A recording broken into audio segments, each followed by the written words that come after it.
ओम गण गणपते नमः। अपने इष्टदेव, गुरुजन, अपने मित्रजन और शुभेच्छुओं को नमन करते हुए वरुण एस्ट्रो सेंटर पे आपका स्वागत है। हम दैनिक पंचांग लेकर आए हैं। इसकी प्रस्तुति हम बराबर करते आए हैं पिछले दिनों से, और आपके सुझाव के अनुसार इसमें कुछ न कुछ बराबर नयापन ला रहे हैं और पंचांग को बेहतर प्रस्तुति करने के लिए हम कृत संकल्प हैं। तो चलिए, पंचांग में क्या क्या आज की प्रस्तुति है यह आपके से परिचय करा दें। तो सबसे पहले पंचांग के पांचों अंग जो होते हैं उनके बारे में पहली प्रस्तुति होगी है। दूसरी प्रस्तुति मुहूर्त, शुभ और अशुभ मुहूर्त से संबंधित है। तीसरी प्रस्तुति हमारी ग्रहों के गोचर की स्थिति है कि आज विभिन्न ग्रह कहाँ पर गोचर कर रहे हैं, किस नक्षत्र में हैं, उनका सार क्या है, आदि आदि। अगली प्रस्तुति हमारी जो चौथी प्रस्तुति है, ये जन्म नक्षत्र के अनुसार कैसे दिन होने के संकेत मिल रहे हैं। यह किसी भी व्यक्ति के चंद्रमा जिस नक्षत्र में होते हैं जन्म कुंडली में, उनके नक्षत्र के अनुसार और उनके नक्षत्र स्वामी के अनुसार यह दिन देखा जाता है। तो जो संकेत मिल रहे हैं, जिसे तारा बल भी बोलते हैं, वह यह प्रस्तुति है। अगली प्रस्तुति हमारी चौघड़िया ज्योतिष पर है। जो पिछले 4 अंग प्रस्तुति को से संबंध रखते हैं या जो इनकी जानकारी है कि आज का दिन कैसा होगा, हमारे लिए कैसा दिन है, उनके लिए भी सूक्ष्म चौघड़िया किसी समय को करने के लिए कौन सा चौघड़िया उपयुक्त होगा, कौन सा काल उपयुक्त होगा, कौन सा अवधि उपयुक्त होगी, ये सारी चीज चौघड़िया ज्योतिष के अंतर्गत है। किंतु चौघड़िया ज्योतिष उसके लिए भी उपयोगी है जिनके पास अपना जन्म विवरण नहीं है, जन्म नक्षत्र नहीं है, तो वे नहीं देख सकते कि मेरा जन्म नक्षत्र कौन सा है, जन्म कुंडली नहीं बना है, तो ऐसी स्थिति में भी चौघड़िया ज्योतिष उपयोगी होता है। तो अगली प्रस्तुति जो नई प्रस्तुति है वह भी लेकर के आपके सुझाव के अनुसार आए हैं कि अंक शास्त्र क्या संकेत कर रहे हैं आज के दिन के बारे में। यह आपके मूलांक से संबंधित है, जो कि जन्म तारीख के अंकों को जोड़कर एकल अंक बनाकर 1 से 9 तक ताकि आए, उसके अनुसार कैसे दिन रहने के संकेत हैं। तो ये हमारी प्रस्तुति है। मेरा प्रयास है कि सही डेटा के साथ आपके पास यह प्रस्तुत रहे और बराबर प्रयास रह रहा है कि इसमें कुछ नयापन रहे और आपका सुझाव इसमें बहुत कारगर होता है, बहुत काम कर रहा है। हम आपके सुझाव बराबर मिल रहे हैं, इसके लिए हम आपके आभारी हैं।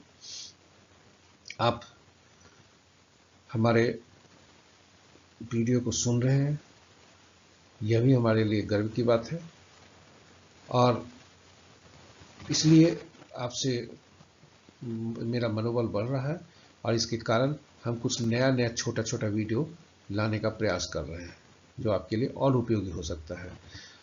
तो अंत में मैं यही कहता हूँ कि आपका मेरा वीडियो आपको मिलते रहे, इसके लिए आप सब्सक्राइब बटन दबाना न भूलें। ये आपके मित्रजन, परिजन और शुभेच्छु इनका लाभ से वो भी लाभान्वित हो सके इस प्रस्तुति से, इसके लिए उन्हें शेयर भी करें YouTube के लिंक को, और हमारे YouTube को लाइक करना न भूलें, जिससे कि हम थोड़ा मनोबल बढ़े, हमको शक्ति मिले और हम इसमें और प्रस्तुति कर सकें, नया वीडियो ला सकें। तो इन्हीं शब्दों के साथ हम देर न करते हुए अपने प्रस्तुति पर चलते हैं। अंत में भी यह बता देना चाहते हैं कि डेटा जो भी है वह दृक पंचांग से लिया गया है स्थानीय पटना के समय के अनुसार। जन्म कुंडली सुबह 5 बजे का होता है और छवि जो है जहां भी है वह हमारे गूगल से लिया गया है। तो चलते हैं हम अपनी प्रस्तुति की ओर। 4 फरवरी 2025 का पंचांग आपके समक्ष प्रस्तुत। सूर्योदय 6:31 पर, सूर्यास्त 5:36 पर। दिशा शूल उत्तर। पंचांग के 5 अंक। दिन यानी वार मंगलवार। तिथि देर रात्रि 2:30 तक सप्तमी। नक्षत्र रात्रि 9:49 तक अश्विनी। योग देर रात्रि 0:06 तक शुभ। करण अपराह्न 3:32 तक गर्भ। ये रहे 4 फरवरी के पंचांग और पंचांग के 5वां अंक। महत्वपूर्ण मुहूर्त में देखते हैं शुभ दिन। शुभ मुहूर्त क्या क्या है? अभिजीत मुहूर्त दिन के 11:41 से 12:26 तक। अमृत काल अपराह्न 3:03 से 4:34 तक। सर्वार्थ सिद्धि योग 6:31 प्रातः से रात्रि के 9:49 तक। अमृत सिद्धि योग प्रातः 6:31 से 9:49 रात्रि तक। विजय मुहूर्त अपराह्न 1:54 से 2:38 अपराह्न तक। गोधूली बेला संध्या 5:33 से 5:59 तक। निशिता मुहूर्त देर रात्रि 11:37 से 0:29। यदि अशुभ मुहूर्त को देखते हैं तो राहु काल 2:50 से 4:13 तक। गुलिक काल दिन के 12:04 से 1:27 तक। यमगंड प्रातः 9:18 से 10:41 तक।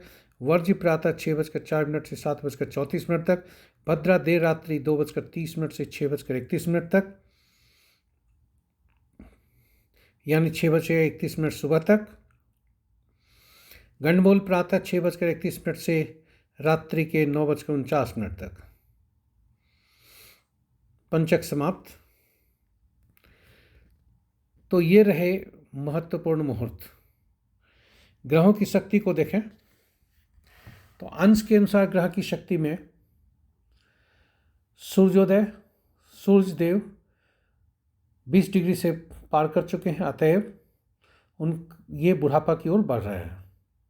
मंगलदेव बुढ़ापा में पहले से ही है और शनिदेव पहले से ही। ये जितने ग्रह बुढ़ापा से में हैं ये सभी राशि परिवर्तन करने के लिए के मार्ग पर चल चुके हैं। वहीं चंद्रदेव अभी 3 डिग्री में ही है, 5 डिग्री से शून्य है, इसलिए बाल्यावस्था में मेष राशि में भी है। तो इस प्रकार ग्रहों की शक्ति यदि राशि के अनुसार देखा जाए तो मित्र राशि में कोई ग्रह नहीं है, शत्रु राशि में 3 ग्रह हैं, सम राशि में 5 ग्रह हैं, स्व राशि में 1 ग्रह है। नक्षत्र के अनुसार यदि ग्रह को देखते हैं तो चंद्रमा केतु के नक्षत्र में आ गए और इस प्रकार मित्र नक्षत्र में 5 ग्रह, शत्रु नक्षत्र में 3 ग्रह, सम नक्षत्र में 1 ग्रह, स्व नक्षत्र में 1 ग्रह है। जी स्व कोई ग्रह नहीं है। सबसे ज़्यादा ग्रह राशि के अनुसार शनि की राशि में, उसके बाद बृहस्पति की राशि में, बुध की राशि में है। नक्षत्र के अनुसार सबसे ज़्यादा ग्रह चंद्रदेव की राशि में है, उसके बाद शनिदेव की राशि में, फिर बृहस्पति देव की राशि में। बृहस्पति और शुक्र का आपस में राशि परिवर्तन है, नक्षत्र परिवर्तन आज के दिन कोई नहीं है। तो ये रहे ग्रहों पंचांग के 5 अंग, मुहूर्त, महत्वपूर्ण मुहूर्त और ग्रहों की स्थिति, गोचर स्थिति।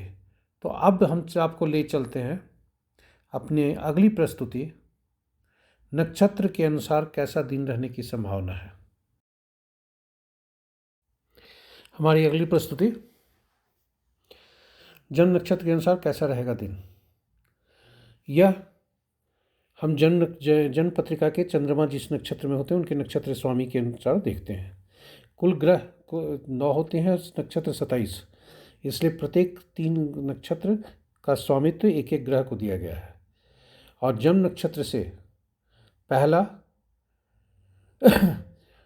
जन्म नक्षत्र से दूसरा, चौथा, छठा, आठवां और नौवां ये सुफलदायी होते हैं। वहीं जन्म नक्षत्र से तीसरा, पांचवां और सातवां थोड़ा पीड़ादायक होते हैं, अशुभता लाते हैं अपने फल में।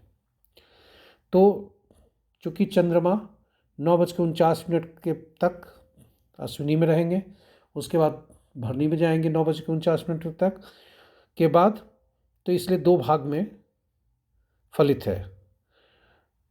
9:49 तक का दिन ऐसे जातक जिनका जन्म शुक्र, सूर्य, मंगल, बृहस्पति तथा बुध के नक्षत्र में हुआ हो, उनके लिए सुफलदायी है।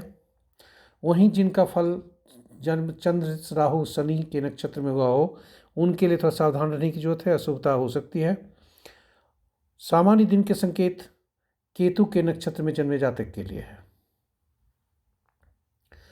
वहीं भरनी का जब प्रारंभ होता है समय, उसके बाद से शुभता के संकेत वैसे जातकों के लिए है जिनका नक्षत्र स्वामी सूर्य, चंद्र, राहु, केतु तथा शनि बनते हो। और थोड़ी सावधान रहने की जरूरत है जो ऐसे जातक को जिनका जन्म मंगल, बृहस्पति तथा बुध में हुआ हो। और शुक्र के नक्षत्र में जन्मे जातक के लिए सामान्य दिन के संकेत हैं। तो ये रहे नक्षत्र के अनुसार कैसे दिन रहने की संभावना है। हमारी अगली प्रस्तुति चौघड़िया ज्योतिष। चौघड़िया ज्योतिष में आपको ले जाने के पहले थोड़ा संक्षिप्त परिचय चौघड़िया ज्योतिष पर और इसकी उपयोगिता पर। हम विभिन्न कार्य के लिए मुहूर्त देखते हैं। उदाहरण स्वरूप सरकारी कार्य हो सकता है, यात्रा का उद्देश्य हो सकता है, शिक्षा हो सकता है, विद्या ग्रहण हो सकता है, कोई शुभ कार्य के लिए, धनोपार्जन आदि के लिए, विवाह आदि, अपने दुश्मन को परास्त करने के लिए आदि आदि। तो इस प्रकार सभी कार्यों के लिए अलग अलग ग्रहों से उनका संबंध जोड़ा जाता है और जोड़ा गया है। और हम सप्ताह में 7 दिन होते हैं, 7 दिन के स्वामी अलग अलग ग्रह हैं। उदाहरण स्वरूप रविवार के लिए सूर्यदेव, सोमवार के लिए चंद्रदेव, मंगलवार के लिए मंगलदेव। इसी क्रम में 7वां दिन हम शनिवार को पहुंचते हैं, शनिदेव। किंतु अब प्रश्न उठता है कि चौघड़िया में जो समय होता है, जो काल होता है, वह कैसे बांटा जाता है। तो विभिन्न कालों को की अवधि को विभिन्न चौघड़िया से उसको दर्शाया जाता है। और हर चौघड़िया के लिए अलग अलग वार के स्वामी उनसे संबद्ध होते हैं। दिन सूर्योदय से सूर्यास्त तक 8 चौघड़िया होता है और रात्रि सूर्यास्त से सूर्योदय तक 8 चौघड़िया, किंतु दिन तो 7 ही है। तो इसलिए उसमें जो आरंभ का चौघड़िया होता है, चाहे दिन का या रात्रि का, वही दिन या रात्रि का के अंतिम का चौघड़िया वही होता है। इस प्रकार अगर कहा जाए कि हर चौघड़िया किसी न किसी कार्य के लिए उपयुक्त होता है, और हम नक्षत्र के अनुसार अगर देख लिए कि दिन शुभ है, तो चौघड़िया को जब अपने काम के लिए उस समय को यदि प्रयोग में लाते हैं तो शुभता बढ़ जाती है। वहीं दिन अगर हमारा आज अच्छा संकेत नहीं मिल रहा है तो अशुभ चौघड़िया में हम थोड़ा सावधानी ज़्यादा रखेंगे। तो ये रहा चौघड़िया ज्योतिष का संक्षिप्त परिचय। दिन के चौघड़िया पर कभी कभी ऐसा भी होता है कि कुछ अधिव्याप्त स्थिति होती है, और वह व्याप्त स्थिति वार वेला, काल वेला आदि से ग्रसित जब भी होता है कोई चौघड़िया, तो उस चौघड़िया को उपयोग में नहीं लाने की सलाह दी जाती है। रात्रि का काल रात्रि जो बेला होता है उस चौघड़िया को भी उपयोग में नहीं लाना चाहिए। तो ये छोटी सी संक्षिप्त परिचय चौघड़िया ज्योतिष पर। अब हम आपको ले चलते हैं चौघड़िया ज्योतिष का मुख्य प्रस्तुति पर।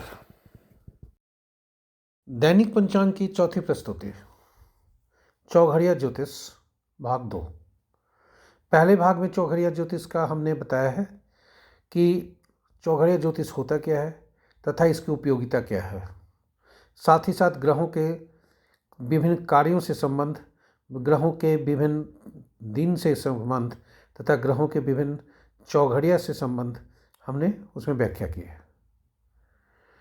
तो आज का चूँकि दिन मंगलवार है इसलिए रोग चौघड़िया से शुरू होता है, जो मंगलवार का दिन है क्या चौघड़िया होता है। यदि हम देखें तो उसके बाद सूर्य का चौघड़िया होता है। इसी प्रकार हर चौघड़िया को यहाँ पर है।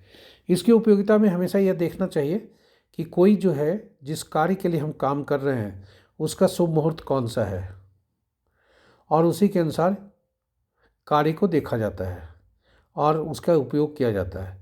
किंतु उपयोग करते समय यह देखना जरूरी है कि कहीं हम जिस बेला को चुन रहे हैं अपने कार्य के लिए, कहीं जिस चौघड़िया को चुन रहे हैं कहीं वह कोई ऐसा अधिव्याप्त स्थिति में अशुभता से पूर्ण तो नहीं है। जैसे उदाहरण स्वरूप 7:54 से 9:18 तक वार बेला से ग्रसित है, वहीं 1:27 से 2:50 काल बेला से ग्रसित है और 2:50 संध्या से 4:13 संध्या तक 2:50 अपराह्न से 4:13 संध्या तक राहु काल से ग्रसित है। वहीं रात्रि में 7:13 से 8:49 तक काल रात्रि से ग्रसित है। इन चौघड़िया का उपयोग नहीं करना चाहिए, नहीं तो क्या होता क्या है कि अशुभ का अगर फल मिलने वाला है तो अशुभता बढ़ जाती है, शुभ फल मिलने वाला है तो शुभता काफ़ी कम हो जाती है। तो ये रहा चौघड़िया ज्योतिष के बारे में संक्षिप्त परिचय। हमारी अगली और अंतिम प्रस्तुति अंक ज्योतिष के अनुसार, अंक शास्त्र के अनुसार कैसा दिन रहने की संभावना है। तो चलिए अब 5वीं प्रस्तुति और अंतिम प्रस्तुति में। दैनिक पंचांग की अंतिम प्रस्तुति अंक ज्योतिष के अनुसार आज कैसा दिन रहने की संभावना है। आज दिन 4 फरवरी 2025।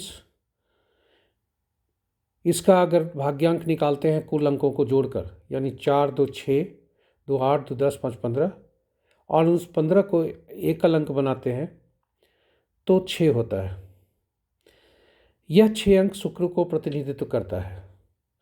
अब देखते हैं कि यह आज का दिन विभिन्न मूलांक वाले का मूलांक निकालने के लिए केवल जन्म तिथि का योग करते हैं, यानी जन्म तिथि जो भी हुआ हो, उदाहरण स्वरूप अगर 1 तारीख का 1 का मूलांक 1 तो होगा ही, 10, 19, 28 का मूलांक 1 ही होगा, क्योंकि इन 10 के अंक को 19 में 1 9 के अंक को 28 में 2 8 के अंक को जोड़ेंगे तो एक ही फल बनेगा। तो चलते हैं देखते हैं जी ऐसे जातक जिनका मूलांक 1 है उनके शासक ग्रह सूर्यदेव बनते हैं, उनके लिए दिन उत्तम के संकेत मिल रहे हैं। वहीं जिनके शासक ग्रह चंद्रदेव बनते हैं, यानी जिनका मूलांक 2 है, 2 तारीख, 11 तारीख, 20 तारीख, 29 तारीख को जन्म हुआ है, उनके लिए दिन सामान्य के संकेत हैं। 3 तारीख, 12 तारीख, 21 तारीख और 30 तारीख को जिनका जन्म हुआ है उनका मूलांक 3 बनता है और उनके शासक ग्रह बृहस्पति होते हैं, उनके लिए भी दिन सामान्य के संकेत हैं। 4, 13, 22, 31 को जन्मे व्यक्ति का मूलांक 4 बनता है, जिनके शासक ग्रह राहुदेव बनते हैं, उनके लिए दिन उत्तम है। 5, 14, 23 जिसका जन्म है, यानी बुधदेव जिनके नक्षत्र हैं, मूलांक 5 है, उनके लिए भी दिन उत्तम है। 6 जिनका मूलांक है, यानी शुक्रदेव जिनके शासक ग्रह बनते हैं, यानी 6, 15, 24 तारीख को जन्म हुआ हो, उनके लिए दिन उत्तम ही है। 7 जिनका मूलांक है, केतुदेव स्वामी बनते हैं, शासक ग्रह बनते हैं, 7, 16, 25 जिनका जन्म है उनके लिए भी दिन उत्तम है। और 8 जिनका शनिदेव को प्रतिनिधित्व करते हैं, 8 का प्रतिनिधित्व शनिदेव करते हैं और 8, 17, 16, 26 तारीख को जिनका जन्म है उनका मूलांक 8 ही बनता है। ये भी दिन उत्तमता के संकेत मिल रहे हैं, परंतु जिनका मूलांक 9 है, जिनके स्वामी मंगल देव बनते हैं, यानी 9, 18, 27 को जिनका जन्म है, उनके लिए थोड़ा दिन अच्छा नहीं रहने की संभावना है। तो ये रहा जन्म की तिथि से कैसा दिन रहने की उम्मीद है। आशा करते हैं कि यह प्रस्तुति आपको अच्छी लगी होगी। आपका सुझाव हमारे सड़कों पर कि उसका इंतज़ार हमें हमेशा रहता है। आपसे आग्रह है कि सुझाव हमें ज़रूर भेजें। साथ ही साथ आपको वीडियो मिलते रहे इसके लिए सब्सक्राइब करें तथा बेल आइकन ज़रूर दबाएं। वीडियो को शेयर करना न भूलें ताकि सभी आपके मित्रजन, परिजन एवं शुभचिंतक इसका लाभ उठा सकें। और अंत में आपसे थोड़ा सा प्रोत्साहन चाहिए, कृपया लाइक जो है वीडियो को कर दें ताकि हम और प्रोत्साहित हों और आपके लिए कुछ नई प्रस्तुति लेकर आपके समक्ष उपस्थित हों। इन्हीं शब्दों के साथ आज आपका मंगलवार का दिन मंगलमय हो। ईश्वर की कृपा आप पे बरसते रहे। इन्हीं शब्दों से आज का विदा लेता हूँ। धन्यवाद, नमस्कार।